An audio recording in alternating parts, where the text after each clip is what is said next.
Hello friends, Namaste, this is Manoj Joshi. Today is the 28th day of the coronavirus wellness talk that we have been delivering. We've been talking about different aspects of yoga and Vedanta and the modern science, modern psychology, how all these things combined together can help us to overcome this situation as soon as possible and get back to a normal life. That's the intent of these workshops, these wellness talks. If you look at right now, we all are different positions, different locations, and the earth is rotating around the sun 70,000 miles per hour. That means every minute is moving more than 1,000 miles, and it's also spinning around itself. Think about the energetics behind it, and it is not happening once. It's happening for billions of years. So where is that energy coming from?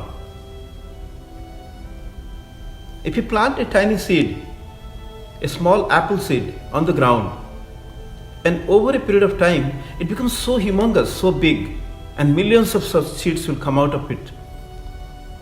So where is that force behind it? What is that energy behind it? Think about yourself. From one tiny cell in your mother's womb, you created yourself. 70 trillions of cells you made yourself. Look at what kind of investment and what kind of returns. And what is the factor behind it? 70 trillions of times production. So much productive. Whatever food that we eat, frozen food, cooked food, baked food, salty food, sour food, sweet food, fruits, all the different things that we eat throughout the day. And when the body digests it, assimilates it, it becomes a life-giving blood. So from non-living food to a life-giving fluid. You drink a glass of water, it becomes yourself. You eat an apple, it mingles itself and to make you who you are. We are what we eat. We are what we think. So behind everything what we are talking right now, there must be some fundamental energy, some fundamental life force, something that binds all together. We've already talked about it in many different ways. From God particle to prana, to chi, to ki. Many different ways people have been telling about this fundamental life force, the connectivity, or that binds things together, prana. And the power of that which the universe uses to manifest everything. And we being a microcosm of the entire cosmos of the macrocosm, this prana shakti or the power of the prana or the life force works every moment. That's the power behind how we think, the mind behind the mind, the eyes behind the eyes, the ears behind the ears, the nose behind the nose, the mouth behind the mouth. There is something hidden inside all of us, behind everything, and that power is called prana shakti, which is fundamental to all kinds of energy that we have witnessed. Chemical energy, biological energy, electromagnetic energy, gravitational force, nuclear energy. Behind all these things, there is one fundamental energy called prana shakti. We call it kundalini shakti, we call it life force, we call anything. Chi, ki, pneuma, ru, in many different countries, different languages, over a period of time, we've been talking about the same concept in many different ways. And obviously, when we talk about energy healing, what's the topic of today? I'm going to talk about Pranashakti Mahavidya, the great cosmic science or the great science of cosmic healing. Pranashakti healing Mahavidya. That's a very powerful concept that I've been using to thousands of my friends, or you can call clients, who have come with many different problems. And it's so profound, it's so practical, it's so predictable, it's so precise. in 2010, I was leading a workshop of a big convention in San Francisco. And then I was introduced to a teacher coming from India, Guruji Acharya Arun Kumarji, through a distant friend of mine who stays in New Jersey. So he arranged a meeting with him in that convention, and we were introduced to this great science. Just like love at first sight, I got attached to this because already I was doing the mantra sadhana, the yoga, pranayama, meditation as a yoga teacher, as a life coach. I was already introduced to all these esoteric and mystical concepts like Reiki. I was already Reiki Grandmaster, but this particular Prana Shakti Mahavidya, that put everything together. And it connects to everything that I've been offering. So naturally I got connected to this, and ever since I've been blending that healing, that energy or cosmic energy into all my classes, into all my personal sessions. So today I would like to talk a little bit more about that, if you allow me. And thank you for listening right now and also later, if you cannot catch up right now. I hope you'll be able to get some time to introduce yourself to these concepts that we're talking. These are all concepts that have been there forever. I'm just a messenger. I'm just a reminder. Just a teacher. Or not even a teacher, just a friend, you can call me, whose job is to remind you who you are. Yes, we are all lost in this wonderland. Like that Alice in the Wonderland, we are all lost. And somebody has to be a guide, somebody has to be a postman, somebody has to be a lamp post, somebody has to be a milestone, somebody has to remind each one another. Because just like in any game, there will be a referee. There will be some rules, regulations. If you follow those, we will win the game of life. And if we become distracted, we will not be successful. So likewise, this beautiful energy, Prana Shakti, that talks about everything that we can achieve if you are sincere in our efforts, with a serious of our intent, and we have no ill will, because it's a very divine energy. It cannot do anything wrong. Because this comes from a wonderful concept called Guru Mandala. Like a concept Guru, Gu means pitch dark, and Ru means to liberate, to take out, to throw light onto that. So Guru's job is to give us the light, take out the ignorance. Like I've already talked about the role of Guru in one of the talks, how the sun being the Guru who removes the darkness from this planet. Like all these enlightened masters, when they leave their subtle body or gross body, they become a part of this realm of knowledge, the wisdom, the light, intelligence, cosmic light, divine intelligence, or Prana Shakti, whatever name that you want to give. So that realm of knowledge is called Guru Mandala. It's a cluster of all the gurus and all the divine beings. And the Prana Shakti comes from that, guided by them. It's a wonderful way to connect to this Guru Mandala through your Guru or whoever is your guide. Because all gurus connect together. There is no comparison between gurus. My Guru is bigger than your Guru, my Guru is enlightened than you. That's a disgrace. All gurus are same. Just like I talked about, by looking at the clouds, you may not be able to know which river or which water body has contributed to that formation of cloud. So likewise, by looking at the brightness of the sun or the light of the Guru Mandala, you won't know which Guru has contributed to what. So beyond that argument of who has how much of knowledge, I think it makes a lot of sense for us right now in the era of internet and Google, every knowledge is already there. But how we can bring them together, integrate them into our life, and that needs some kind of art and some kind of science. That is why all the different schools of thought who have been teaching alternative healing, energy science, are all little different in their protocols. Just like you may have a satellite and you have got multiple smartphones, but there is way to connect through different carriers.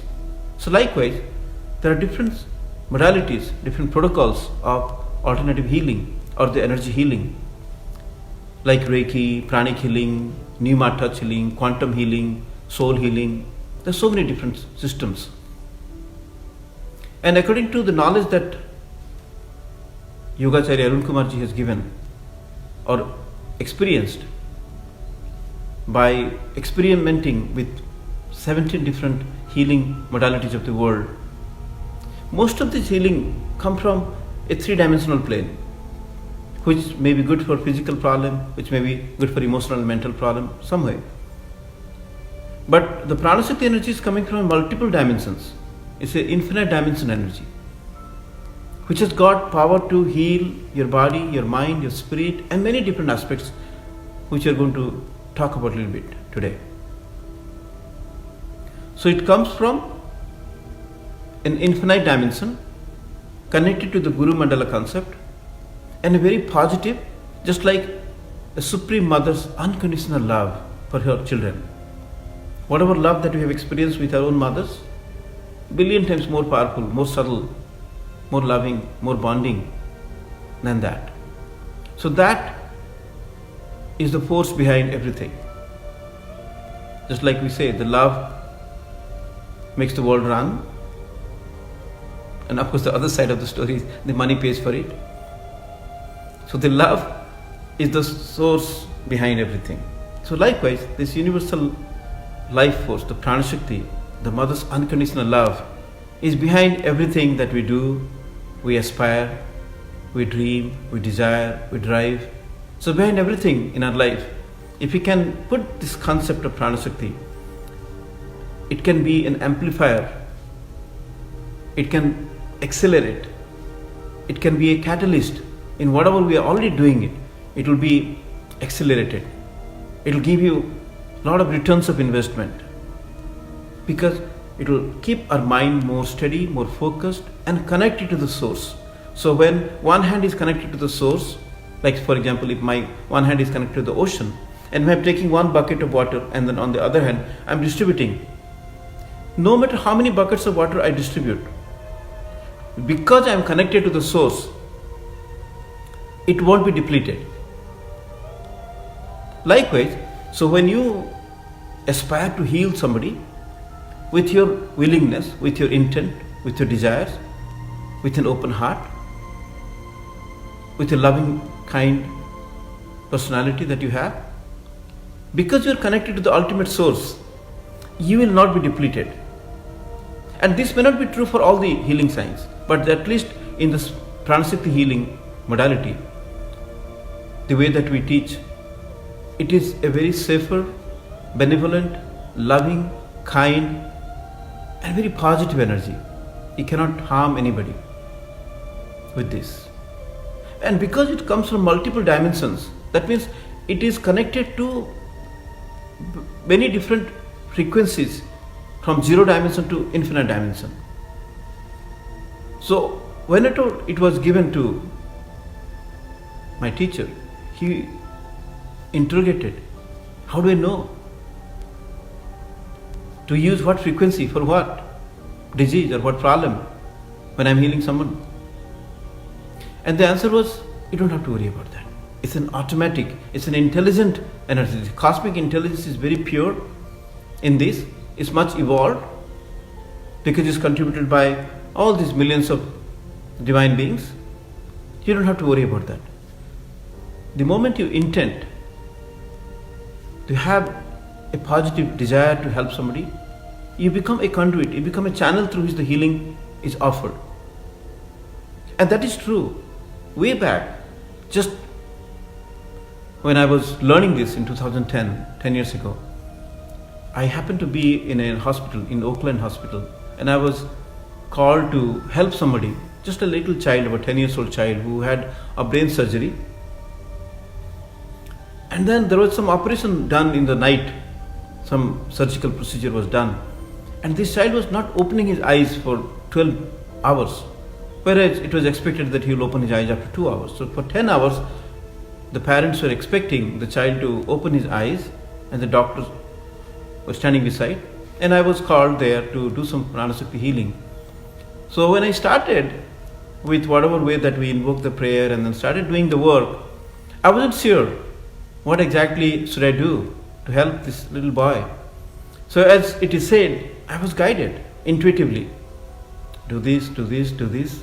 And within 15 minutes, as a miracle, this little boy opened his eyes and then talks to his dad. Dad, I'm so hungry. I want to eat some Thai food. And everybody becomes so happy. And I was so proud of this system. I was so much privileged to be chosen to use this to help somebody. Then, of course, like it has been a very formal way of learning this more and more deeper aspects of it, more deeper concepts of it, with the teacher, through different workshops, seminars, online teachings. So we have formed this Prana Sakti Foundation USA, and I'm the vice president. Of course, my teacher is the president, and then we have been having a mission of having one Prana Sakti healer in every household, in every family, to spread out this ancient knowledge of health, healing, happiness and harmony to the world. And especially in a condition like this, when the whole world is suffering through the coronavirus pandemic, if every house or everybody is unified to a concept of healing, I believe it will have a beautiful, a positive and a profound result in terms of healing. Healing means restoring back to the original condition, not just suppressing the symptoms of it. It's not symptomatical or symptomatical, it's more deeper. It goes to the root and finds out what is the root cause of this fever, be it physical, mental, emotional or some kind of internal injuries, and try to restore back. So that's the difference between healing and curing. So when you intend to heal somebody, you obviously bring out all the imbalances. We talked about 5 elements imbalance, we talked about chakra imbalance, so all the different imbalances that may be there, this energy will try to make it up, try to bring it to a balanced state of prana or the life force, so that the body starts automatically healing itself. So it just acts like a jump starter. Because our body is created with this divine energy already. We talked about the Prana Sakti behind that one tiny cell that we started with and become 70 trillions of cells over a period of time. So all that power is already there, but somebody has to activate it. There is a procedure for that. And that is what is called a initiation, like a Shakti path, like a bombardment of cosmic energy, so that will have a ripple effect to open up the channels, to destroy all the negativities and to bring that power within. And you may appreciate that the disease or the sickness may come from many different reasons. Something may be physical, something may be mental, emotional. So there are different aspects of our well-being. And just like different aspects for ill-being also, if I can use that word, ill-being, just like well-being. So from different diseases, different imbalances could be the root cause. For example, the land that your house is built on, there could be an earth element imbalance, what called bhumi dos. In the space that you have, there could be an imbalance, or called vastu dos, imbalance in the space. Like for example, if you look at the vastu science or feng shui, people believe that different directions have got different positive energy, some directions have negative energy. For example, northeast or southeast will bring in more divine energy into your house. The northwest or southwest will get the demonic energy. So depending on different locations of your kitchen or your bedroom and all, There are different concepts associated with that, whether you are attracting more positive energy into yourself or negative energy into yourself. So you have to understand that and then try to bring some balance. There could be imbalance due to different ancestral problems. Like the concept behind that is, just like we have got children, we have to take care of them. Even our ancestors who may not have enough karmas or goodwill to move up to moksha or to liberation path or a positive dimension or higher dimension, they might be in a low dimension. So they need some kind of spiritual energy from us to ascend them. So nothing to worry about, nothing to fear about. It's all a duty. It's a reminder that we may have some problems in our life because we understand the language of problem more than anything. That's why some difficulties might be created in our life to remind us to create more spiritual power, more spiritual energy in terms of doing different worships or different tarpan that we call, like different rituals that we do in many different systems to pray for our ancestors. That could be another way to bring some balance. There could be imbalance due to different devas, they call it, or the divine elements. In Hinduism, we believe that there could be 330 millions of gods and goddesses. Well, that's a metaphorical way of saying it, because God is always one, but there could be many forms, many names, and many utilities of that same divine force. So the consciousness is only one, but it manifests through many different frequencies of energy and consciousness. Like, for example, Lord Ganesha. So Ganesha energy is good for removing the obstacles from our life. The Saraswati energy could be good for acquiring knowledge and wisdom into our life. The Lakshmi energy could be good for bringing more wealth and affluence into our life. The Kamadeva's energy is good for building that youthfulness. Shiva's energy is good for rising up in our spiritual journey. Mahamrutyunjaya energy is good for bringing more health and harmony into our life. So there could be an imbalance due to these elements, which can be fixed when we talk about healing. There could be possibilities of getting negative influence from different planets. If you go to a Vedic astrologer or any astrologer, you'll know about what are the planetary influences onto our life.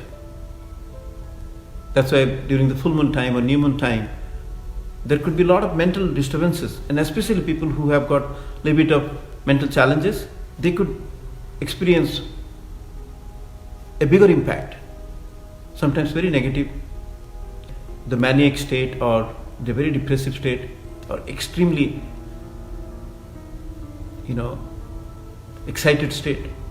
So it can go from low to high frequencies because the moon comes very close to the earth's plane, and that has got a gravitational pull on the water bodies or the fluid in everything.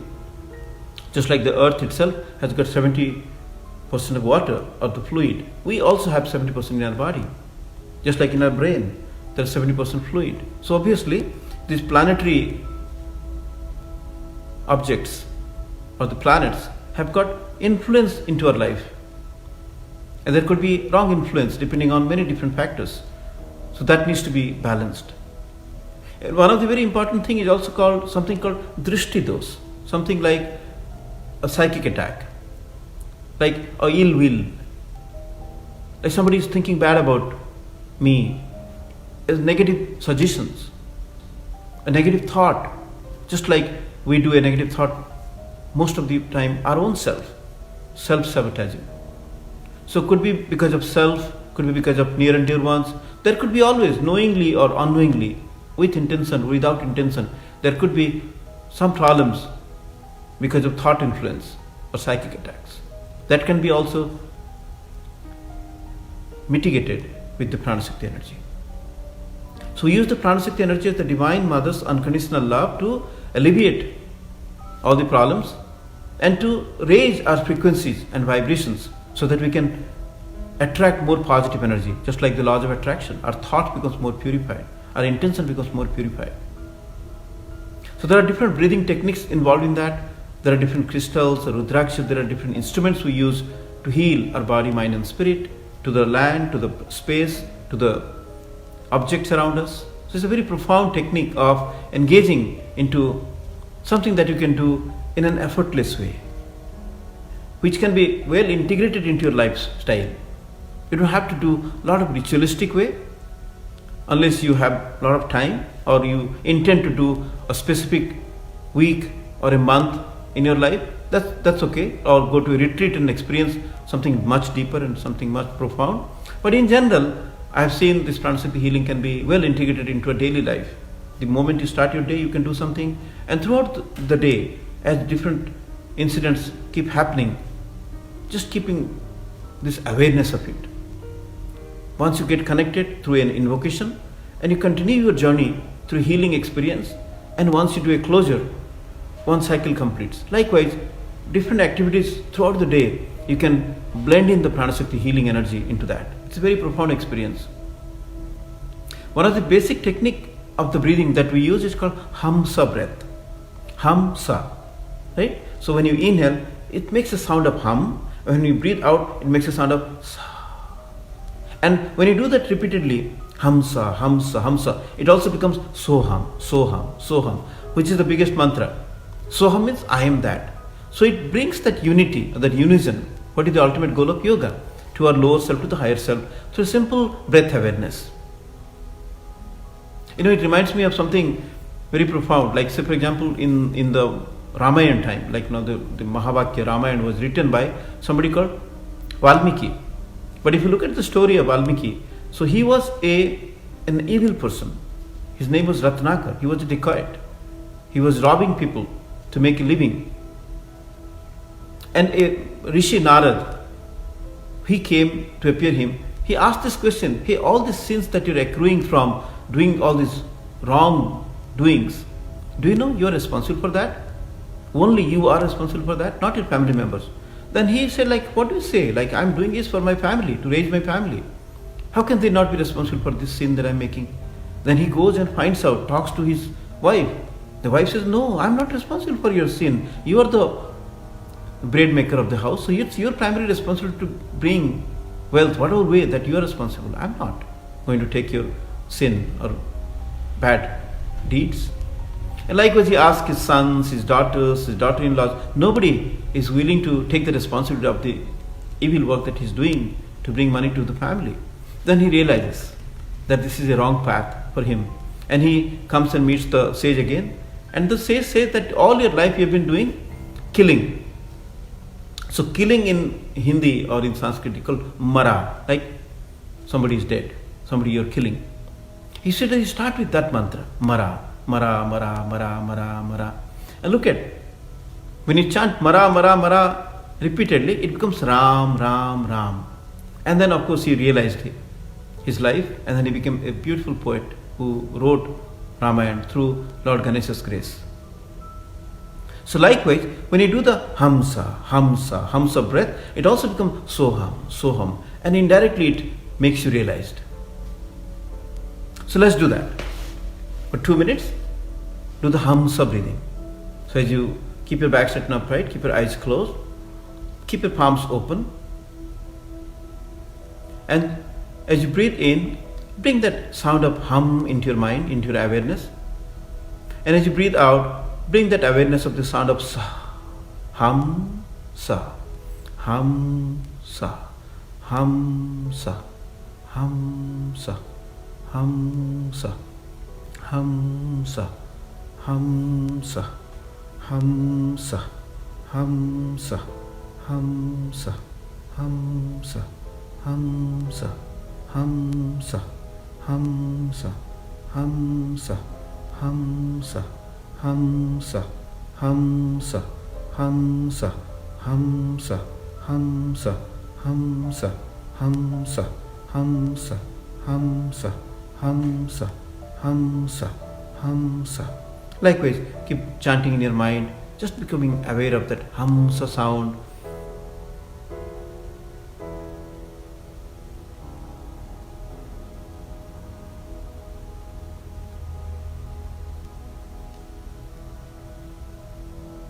You might be feeling some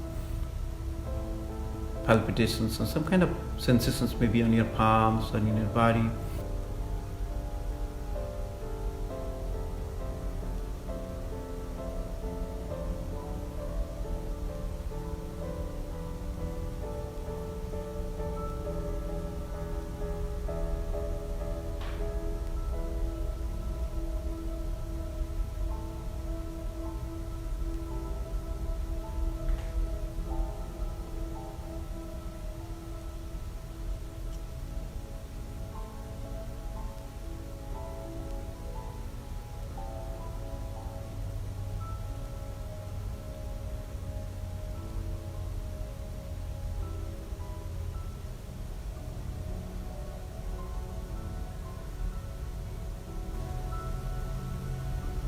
And please find some more time every day to do this Prana Shakti meditation. Couple of times throughout the day, for 2 minutes, 5 minutes, 10 minutes. Just inspire yourself to merge yourself to this cosmic energy.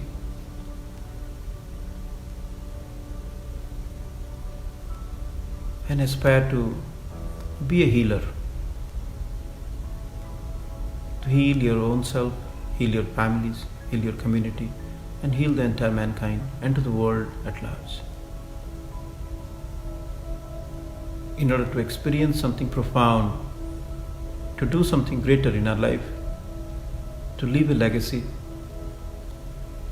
so that others can follow our footprints.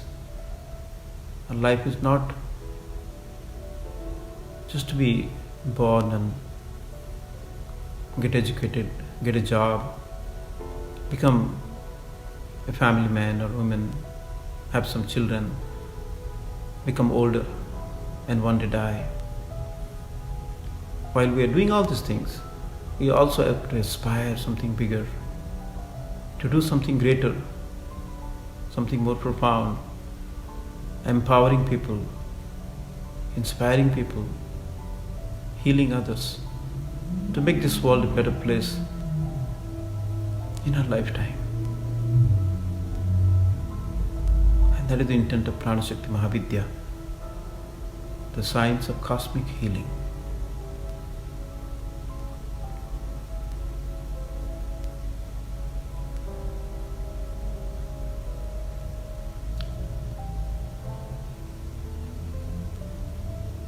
Let's bring our palms together to Namaskar Mudra and complete this short meditation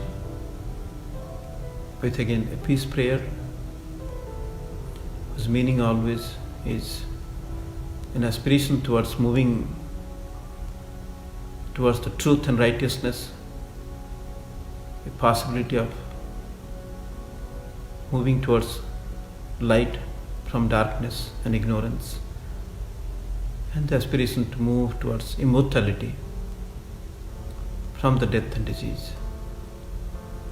Asato ma satgamaya, tamaso ma jyotirgamaya, mrityor ma amrutam gamaya. Om Shanti, Shanti, Shanti.